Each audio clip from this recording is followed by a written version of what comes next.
No final da Idade Média, a automação na cozinha era um cachorro, uma raça específica, criada para correr numa roda e girar o espeto do assado. Hoje, a gente aperta um botão no forno elétrico, sem brincadeira. Mas essa engenhosidade não parava por aí. Eles tinham ganchos ajustáveis, as cremalheiras, para controlar a altura da panela sobre o fogo. Era o controle de temperatura da época, fogo alto ou fogo baixo, com precisão. E o arsenal de facas? Já em 1299, inventários listavam cutelos para ossos e lâminas finas para trinchar. Isso mostra que a cozinha medieval era muito mais high-tech do que a gente imagina. Mas a verdadeira loucura é descobrir quais dessas ferramentas nunca saíram de moda. Algumas estão na sua gaveta agora, ou no melhor restaurante da sua cidade. Então, quais são as invenções de 1000 anos atrás que os maiores chefes do mundo se recusam a abandonar? É isso que a gente vai descobrir hoje. Para começar, a gente precisa entender o palco onde tudo isso acontecia, a própria cozinha medieval. Isso não era um ambiente único. Durante os 1000 anos entre o século V e o XV, a cozinha de um camponês e a de um castelo eram universos diferentes. O primeiro tinha um fogo de chão e talvez um único caldeirão. Já a cozinha da elite era um centro logístico complexo, um motor industrial projetado para alimentar centenas de pessoas. Pensa nisso. A cozinha do Palácio de Hampton Court, no final do período, foi construída para servir mais de 600 pessoas 2 vezes por dia. Isso não é uma cozinha, é uma operação militar com dezenas de funcionários. A logística para coordenar isso diariamente era absurda. E o motor de tudo era o fogo aberto, alimentado por madeira ou carvão. Vê só, essa única fonte de calor ditava o design de todo o resto. Cada ferramenta, cada panela foi desenvolvida em função desse fogo central. Não existia ligar o fogão, existia dominar uma força da natureza, o que moldou a engenhosidade deles de forma impressionante. Para entender a diferença de mundos, basta olhar os registros. O manuscrito The Form of Cury, de 1390, que era o livro de receitas dos cozinheiros do rei Ricardo II, detalha pratos que exigiam um nível de técnica e especialização que surpreenderia muitos chefes hoje. Essa estrutura toda, do mais simples ao mais complexo, dependia de ferramentas que pudessem transformar ingredientes brutos em comida. E a mais fundamental delas, o verdadeiro processador de alimentos da época, estava em todo lugar: o almofariz com pilão. Feito de pedra, mármore, bronze ou madeira, era o aparelho multifuncional definitivo. Especialmente para as especiarias. Pimenta, cravo, noz moscada valiam seu peso em ouro. Você não comprava isso já moído. Era um desperdício. O almofariz era essencial para moer na hora, liberando o máximo de aroma e sabor. Era a diferença entre um prato comum e uma demonstração de riqueza. Percebe? Era o auge do frescor, 1000 anos atrás. Isso não é especulação. Manuscritos como o francês Le Viandier, do século XIV, um dos guias de cozinha mais importantes, exigem constantemente especiarias em pó. Essa instrução simples implicava uma ação muito específica, o uso manual e imediato do almofariz. A ferramenta era tão intrínseca ao processo que a receita nem precisava mencioná-la. Era óbvio. E a função ia além. A linha entre comida e remédio era quase inexistente. O mesmo almofariz que preparava o tempero do banquete era usado para moer ervas para ungüentos, como detalhado em compêndios de saúde como o Tacuinum Sanitatis. Era uma ferramenta de sobrevivência. Mas nem tudo era moído ou transformado em pasta. Para o cozimento rápido e direto, a tecnologia era outra, brutalmente simples e eficaz: a grelha. Conhecida como gridiron, era basicamente uma armação de barras de ferro, muitas vezes com pernas curtas para se apoiar sobre as brasas. Ela permitia o cozimento direto de carnes e peixes, conferindo aquele sabor defumado e as marcas que valorizamos até hoje. E a gente sabe que isso era comum porque os arqueólogos encontram essas grelhas o tempo todo. Em sítios medievais urbanos, como os de York, na Inglaterra, aparecem inúmeros exemplares. Isso prova que não era um item de luxo, mas uma ferramenta do dia a dia. A arte da época confirma. Manuscritos iluminados, como as Três XR do Duc de Berry, do início do século XV, são como fotografias da vida medieval, e eles frequentemente retratam cozinhas com grelhas em pleno uso. É um registro visual direto. A simplicidade do design também permitia uma adaptabilidade impressionante. Existiam desde pequenas grelhas portáteis que um soldado podia carregar, até estruturas enormes e fixas nas cozinhas dos castelos. O princípio era o mesmo, a escala se adaptava à necessidade. E para preparar a carne que ia para essa grelha ou para qualquer outro método, você não usava qualquer faca. A imagem de ferramentas toscas é um mito. A cozinha profissional da época já tinha um arsenal especializado. O inventário da Abadia de Westminster, datado de 1299, já é explícito sobre isso. O documento não lista facas no plural genérico. Ele lista tipos específicos para funções específicas. Isso há mais de 700 anos. É a prova de que a especialização não é uma invenção moderna. E que tipos eram esses? Havia o cutelo pesado, o cleaver, para desmembrar carcaças e quebrar ossos. Havia as facas de trinchar, longas e delgadas, para fatiar assados com precisão na frente dos convidados. Era parte do espetáculo. E facas menores, como as de aparar, para tarefas delicadas. A qualidade dessas lâminas era garantida por profissionais. Os cuteleiros eram membros de guildas poderosas em cidades como Londres.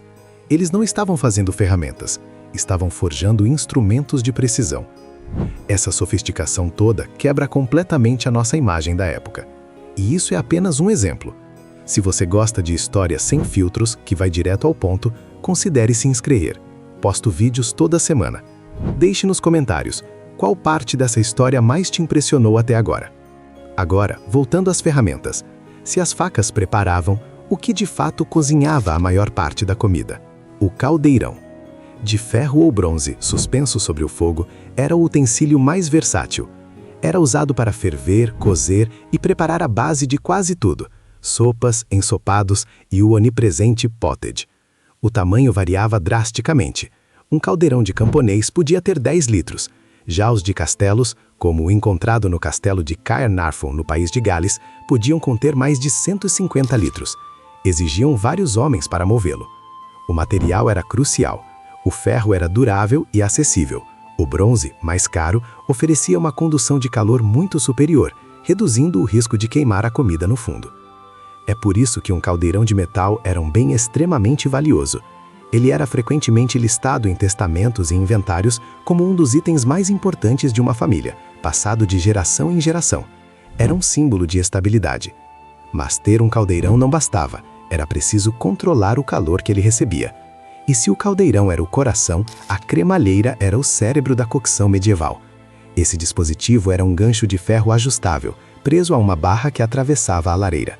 Ele permitia ao cozinheiro controlar a temperatura com uma precisão notável. Ao engatar o caldeirão em diferentes elos da corrente, era possível levantá-lo ou abaixá-lo sobre o fogo.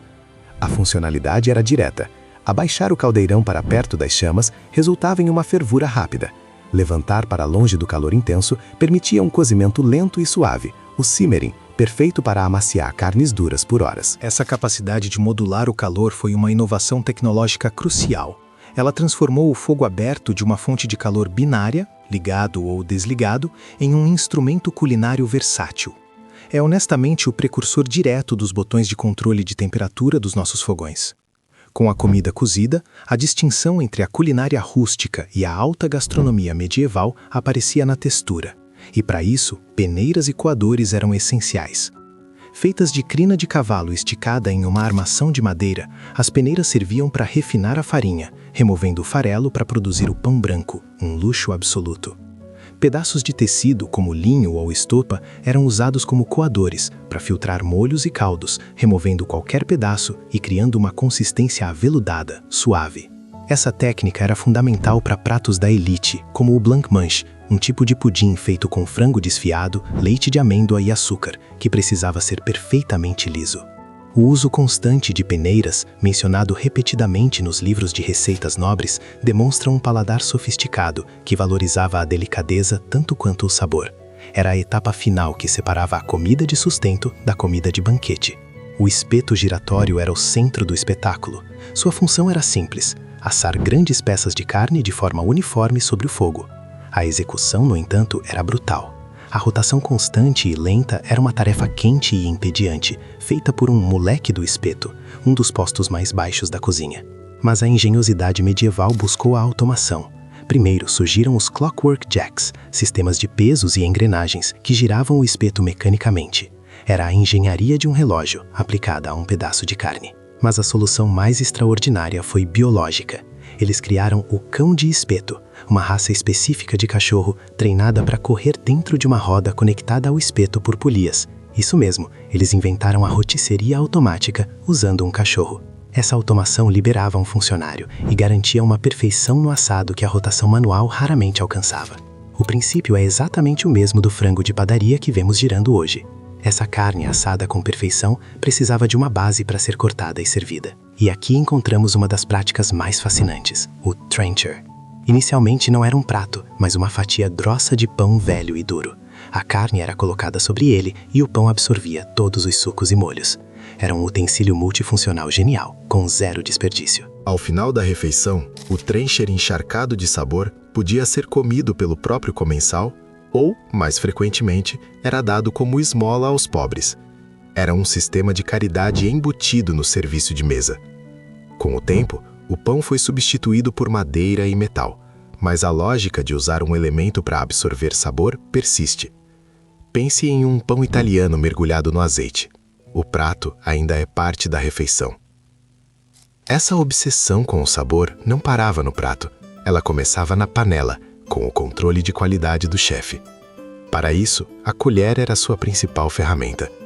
Colheres de cabo longo, as conchas, mexiam caldeirões enormes. E a escumadeira, uma versão com furos, era indispensável para remover a espuma e as impurezas dos caldos. Esse passo simples era a diferença entre um ensopado turvo e um consomé límpido, um sinal de refinamento. E claro, colheres menores eram usadas para provar e ajustar temperos constantemente. Mas o mais surpreendente era o contexto social. Em banquetes nobres, convidados frequentemente traziam sua própria colher, muitas vezes de prata. Era um item pessoal e valioso, quase como um smartphone hoje. A técnica de escumar um caldo, aliás, é ensinada no primeiro dia de qualquer escola de culinária moderna. É um fundamento que não mudou em 1000 anos. Deixe nos comentários qual dessas ferramentas te surpreendeu mais até agora. Sua opinião ajuda a guiar os próximos vídeos. Mas o refinamento não se aplicava apenas a líquidos. Na panificação, o rolo de massa era vital. Feito de madeira, seu design era praticamente idêntico ao que usamos hoje. Sua função era crucial para as tortas medievais, ou pais. A massa delas era grossa e robusta, projetada para funcionar como um recipiente de cozimento, uma espécie de panela comestível, chamada de códia. Estender essa massa de forma uniforme exigia um rolo pesado e liso. Além disso, confeiteiros criavam doces delicados, como maçapão e biscoitos finos, que também dependiam da precisão do rolo. A ferramenta era tão eficaz em seu design simples que permaneceu inalterada por séculos. É um caso clássico de perfeição funcional que não precisa de melhorias. Com a comida pronta, o desafio passava a ser o armazenamento. Sem refrigeração, a preservação era uma questão de sobrevivência. Potes de cerâmica protegiam grãos e farinha da umidade e de pragas. Barris de madeira eram essenciais para líquidos, mas também para conservar peixe e carne em salmoura. Mas o status dos ingredientes definia seu armazenamento. O sal, um conservante valiosíssimo, era guardado em caixas de madeira. As especiarias, que valiam mais que ouro, ficavam em caixas trancadas à chave. Apenas o cozinheiro-chefe tinha acesso. O inventário de uma cozinha era literalmente um cofre de tesouros comestíveis. Manter tudo isso funcional exigia uma higiene rigorosa, com os recursos da época. A limpeza era feita com abrasivos. Areia, cinzas e sal grosso eram usados para esfregar panelas de metal, removendo comida e combatendo a ferrugem. Para desinfetar superfícies, usavam lixívia, um agente alcalino poderoso feito da fervura de cinzas de madeira em água. Era a química da limpeza em sua forma mais básica. Apesar disso, o risco de contaminação era constante. A proximidade com animais e a falta de água corrente exigiam um conhecimento prático imenso do cozinheiro para garantir que a comida fosse segura. Era uma batalha diária contra a natureza. E é crucial entender que não existia uma cozinha medieval. A disparidade social era abismal. A cozinha de um camponês era um fogo de chão e um único caldeirão. Em contraste, a da abadia de Cluny no século XI tinha múltiplos fornos e um sistema de água corrente. O material das ferramentas era um marcador de status: ferro para o povo, bronze e cobre para a elite. As variações regionais também eram enormes. No Mediterrâneo, grelhas para peixe e azeite. No norte da Europa, caldeirões para ensopados e banha. E com o tempo, o comércio e as guildas de artesãos, a partir do século XII, aumentaram a qualidade e a disponibilidade de utensílios de metal, lentamente tornando a sofisticação acessível a mais pessoas. E essa lentidão é a chave de tudo. A sofisticação não chegou como uma revolução, mas como um eco distante para a maioria. Enquanto a nobreza debatia a finura de um molho, o resto da população ainda lutava pela próxima refeição. As ferramentas melhoraram para poucos, mas a condição humana permaneceu brutalmente a mesma para quase todos. Isso expõe uma verdade desconfortável sobre nós. Acreditamos que a tecnologia nos eleva, que nos torna melhores. Mas a história da cozinha mostra que ela apenas refina a desigualdade. As ferramentas não mudaram a distância entre o banquete e a fome. Elas só tornaram o banquete mais impressionante e a fome mais visível em contraste. Hoje, a gente exibe uma panela de cobre nas redes sociais ou um liquidificador de última geração. Acreditamos que é sobre sabor, sobre técnica, mas no fundo é a mesma performance. É o mesmo instinto medieval de usar um objeto para demarcar nosso lugar no mundo.